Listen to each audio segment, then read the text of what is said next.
பத்திரிகையாளர் சந்திப்பில் கௌதம் கம்பீரிடம் கேள்வி கேட்கப்பட்டது. அதாவது இந்திய அணி ஒரே மைதானத்தில் ஆடுவது இந்திய அணிக்கு சாதகமான விஷயமாக கூறப்படுகிறதே என்ற கேள்விக்கு பத்திரிகையாளர்கள் தாக்கி பேசிய கௌதம் கம்பீர், சில நபர்கள் குழந்தையை எப்பொழுதும் தொட்டிலில் போட்டு ஆட்டிக்கொண்டு இருப்பார்கள். அவர்கள் எப்பொழுதும் வளரவே மாட்டார்கள். எது சாதகமான விஷயம்? நாங்கள் ஒரு நாள் கூட துபாய் மைதானத்தில் பயிற்சி செய்யவே இல்லை. நாங்கள் ICC அகாடமியில் தான் பயிற்சி செய்கிறோம். இந்த 2 இடங்களுக்கும் 180 டிகிரி அளவுக்கு வித்தியாசம் உள்ளது. இங்குள்ள சூழ்நிலை அங்கு இல்லை.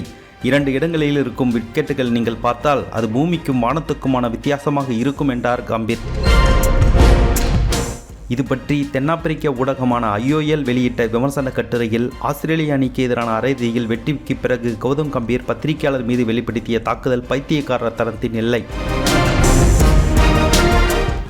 இந்த ஒட்டுமொத்த சூழ்நிலையிலும் கம்பீரின் ஆணவம் என்பது கொடூரமானது என எழுதப்பட்டு இருக்கிறது. இந்த விவகாரம் கிரிக்கெட் உலகில் பரபரப்பை ஏற்படுத்தியுள்ளது.